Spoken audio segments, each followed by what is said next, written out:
大家好，歡迎收聽黃法連玄學觀。今日咧就想同大家講下一個關於啲感情事嘅男女問題。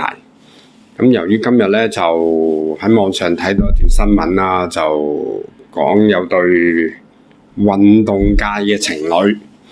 咁啊，如果有留意新聞嘅朋友，應該就睇到有報道㗎啦。咁啊，一位就係卓林普，咁另一位咧就馬曉晴，咁就講佢哋咧分手喎，咁樣。咁我睇到呢個消息咧，咁我有啲興趣，點解又分手咧？咁啊，即管開佢哋個八字本睇下啦。咁當然八字本都係透過維基去 search 佢嘅年月日就冇時辰嘅。但係咧睇三柱咧都有啲信息喺度噶啦。例如睇到咩咧？佢哋喺24年沖夫妻宮，咁啊所以認識啦。咁樣又睇到今年咧就其中一位咧又沖夫妻宮，咁啊自然就分手啦。咁樣咁好啦，個結構我哋點樣去睇呢種嗰種叫做現象咧？咁我哋即管就睇一睇佢嘅命盤啦。嗱，咁首先咧我哋就睇男方先。男方嗰個八字咧就係1989年8月20日，咁啊八字嚟講咧就排咗三柱咧，就己巳、壬申、壬子。咁今年係丙午年，咁啊睇子午衝喎，財衝佢喎，咁自然就一個分手啦。咁甚至有報道話佢行緊衰運。咁其實咧從佢呢位卓林普嘅命盤睇咧，咁我睇佢個命盤咧，佢而家就行緊一個忌財運啦。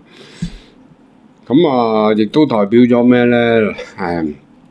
就講話佢因為受戰事影響啦、戰火影響啦，所以就翻唔到屋企啦。咁啊，要暫居泰國啦，無家可歸啦。咁呢一個係簡單嚟講咧，佢個命盤咧，即係話佢個印星受克啦。咁簡單啲就咁樣。但係今集最主要講佢嗰個係感情問題啊嘛。咁今年咧，佢就直頭係天克地沖嘅，一壬子入丙午年，咁啊天克地沖咯，咁啊點會有運行啦，係嘛？而且個火係佢財星喎，係嘛？咁啊即係咩咧？佢連可能經濟上都會差咗喎，咁啊但係講感情啊嘛，財咪就係個女人咯，咁啊財沖佢，咁你又唔同人結婚，咁啊分手就好正常嘅喎，係嘛？甚至乎從呢個盤咧。我睇到佢一樣嘢咧，佢係被動分手咯，主動就係應該喺個女方嗰度啦嚇。咁甚至乎咧，佢咁樣天克地沖咧，有機會係因為有另一個出現而導致到舊有嘅感情產生出現一個變化而導致分手喎嚇。咁我會咁去理解。咁我哋睇翻另一位女主角啦。咁呢位姓馬嘅。就係一位都係運動員嚟嘅喎，原來佢都來頭唔少嘅喎，佢都係一個原來係一位叫做咩溜冰選手係香港花樣滑冰代表嚟嘅喎，退役後就擔任咗節目主持人好叻女20零歲女，咁而佢嘅命盤咧就透過維基嘅資料咧就。1999年11月8日，唔係11月18日出生喺亥月啦，咁啊簡單啲叫冬天啦。咁啊己卯年出世即係屬兔啊。咁啊呢個月亥月，咁啊甲戌日，咁當然係冇時柱啦。咁佢就喺24年拍拖，咁睇翻啲辰戌衝喎，辰戌衝。咁即係有感情到啦，但係呢種感情咧，講真啦，真係唔係咁穩定嘅，尤其是都即係，尤其是而家行火運啦，應該講點解咧？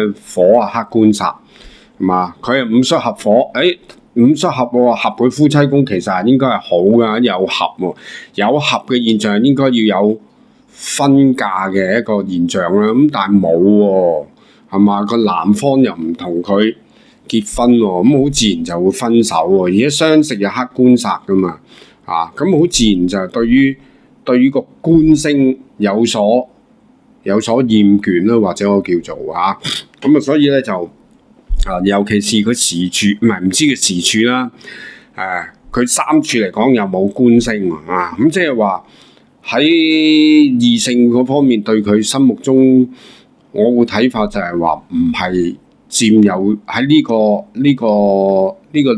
個男頻前度啦，或者叫唔喺佢心目中其實唔係一個咁重要嘅位置，甚至乎我睇，正如我頭先講啦，佢男方係被動嘅，女方做主動，主動咩？主動提出分手嘅。咁呢個結構咧，我就咁樣去理解。咁尤其是好似我曾經講過鄭中基同佢嘅前任妻子啦，甚至乎李龍基係嘛，話結唔成婚會分手啦。咁其實個結構咧都係不外乎都係呢個睇法。咁當然啦，每個人嘅命盤嗰個組合都唔同。但係我哋始終咧，男命咧就以財星為異性緣啦，女命就以官星為異性緣啦。咁當佢行一個運去克個官星嘅時候咧，其實就係一個分手嘅時機嚟嘅。即係而家喺個女命嗰度咁樣睇，而咁啱得咁巧，今個月就係辛卯月份係嘛，個官星透咗出嚟。官星透咗出嚟咪走得咯，係嘛？唔透出嚟都還好地，第一透出嚟就走得噶啦，已經。我講走得即係個官星走得噶啦。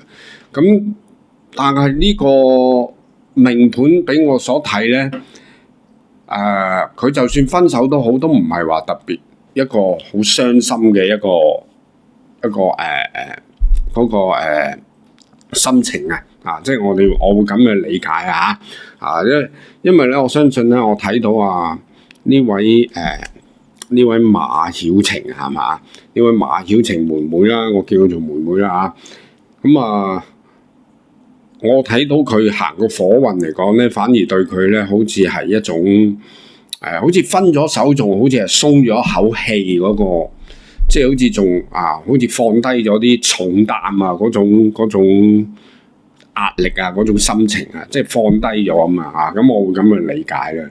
咁呢個咧就係我對於喺佢哋兩者之間嘅命盤嘅一個睇法咁當然啦，如果你話你有啲乜嘢對於感情上嘅睇法，當然你都可以留言，大家分享下啦，係咪？咁今日咧就講到呢度為止短短地講6-7分鐘大家如果聽完節目中意，記得 like、share、comment， 撳埋個鐘仔啦。